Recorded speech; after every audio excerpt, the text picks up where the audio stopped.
Hello guys, welcome to my channel let's click judiciary. So guys, अब हम भारतीय न्याय संहिता 2023 को लेंगे और आगे आने वाली वीडियोस में जो भी नए एक्ट 3 ऐड किए गए हैं 1 जुलाई 2024 को एक एक करके इन तीनों एक्ट को लेंगे। तो अराउंड 1.5 से लेके 2 मंथ लग जाएंगे हमें भारतीय न्याय संहिता करने में। तो इसको अब हम स्टार्ट करते हैं।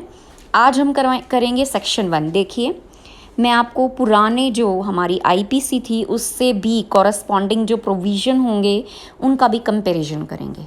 ठीक है, तो सबसे पहले इसका अगर ऑब्जेक्ट देखें तो इसका ऑब्जेक्ट होगा an act to consolidate and amend the provisions relating to offences and for matters connected therewith और इंसिडेंटल देयर टू। सेम ही रहेगा जो आईपीसी में था। अब अगर इसकी फोर्स की बात करेंगे तो हम इसमें टिक करते हैं 1 जुलाई 2024 को। ठीक है, और इसमें अब चैप्टर 1 स्टार्ट होता है, सेक्शन 1। देखिए, सेक्शन 1 में क्या कर दिया है, जो पुरानी हमारी आईपीसी थी उसमें सेक्शन 1, 2, 3, 4, 5 को भी ले लिया है इसी सेक्शन में। इसीलिए इसके जो टोटल सेक्शन हैं वो 358 हो गए हैं। ठीक है, पुरानी आईपीसी में हमारे 511 थे और अब हमारे कितने हो गए हैं, 358। तो चलिए स्टार्ट करते हैं। सेक्शन 1 कहता है short title commencement and application.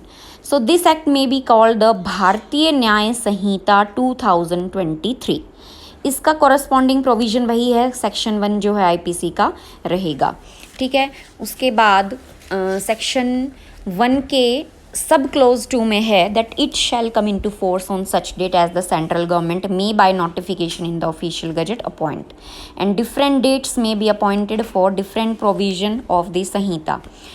ठीक है, तो ये भी जो है कहाँ का हो गया, सेक्शन 1 जो है आईपीसी का सेम ही रहेगा।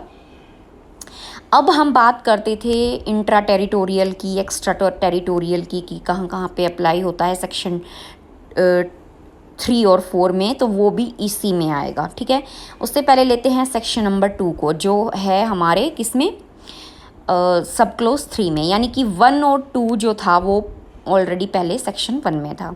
अब सेक्शन 2 को यहाँ सब क्लोज 3 में डाल दिया है। देखिए, कंपैरिजन को याद करने की ज़रूरत नहीं है, जस्ट आप इतना भी सुनेंगे बार बार तो आपको थोड़ा पता चल जाएगा। हो सकता है आगे आने वाले प्रीलिम्स में ये भी पूछ लें, कुछ नहीं पता कि कॉरस्पॉन्डिंग प्रोविजन भी पूछ लें लोग।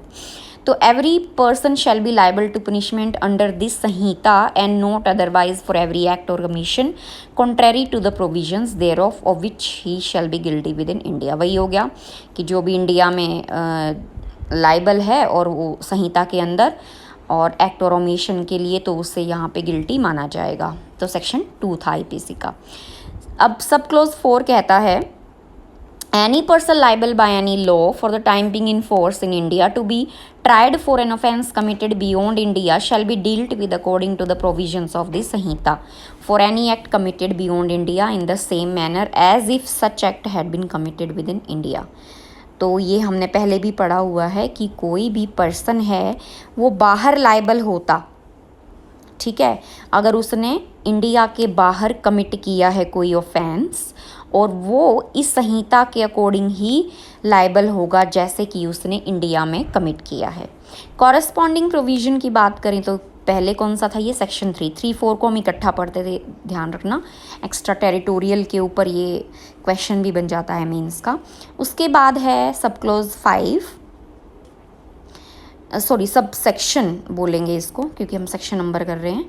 तो provisions of this Sanhita shall also apply to any offence committed by किसका, any citizen of India in any place without any border. यानी कि कोई भी इंडिया का सिटीजन कहीं पे भी इंडिया में बाहर, कहीं पे भी पानी में, कहीं पे भी हवा में, कहीं पे भी अगर वो ऑफेंस कमिट करता है तो लाइबल हो जाएगा।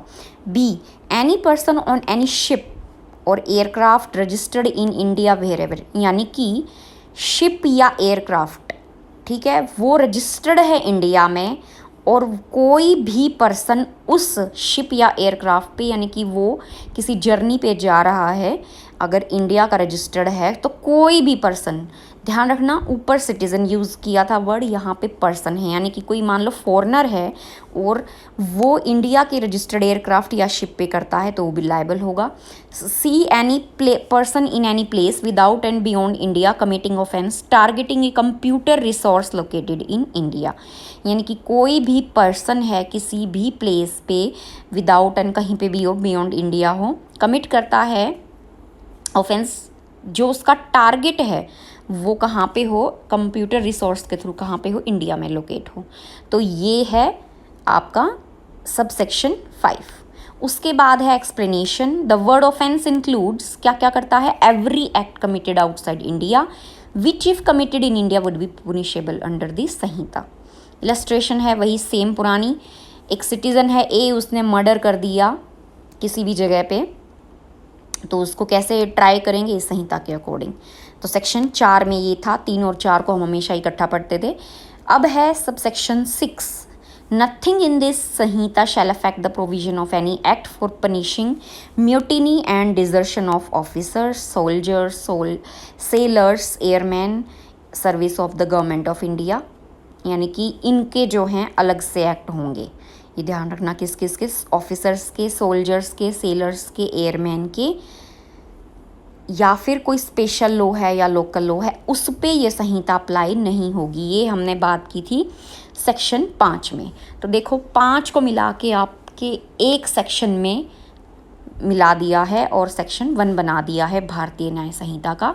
आगे आने वाली वीडियोज़ में हम और भी सेक्शन लेंगे। Thank you.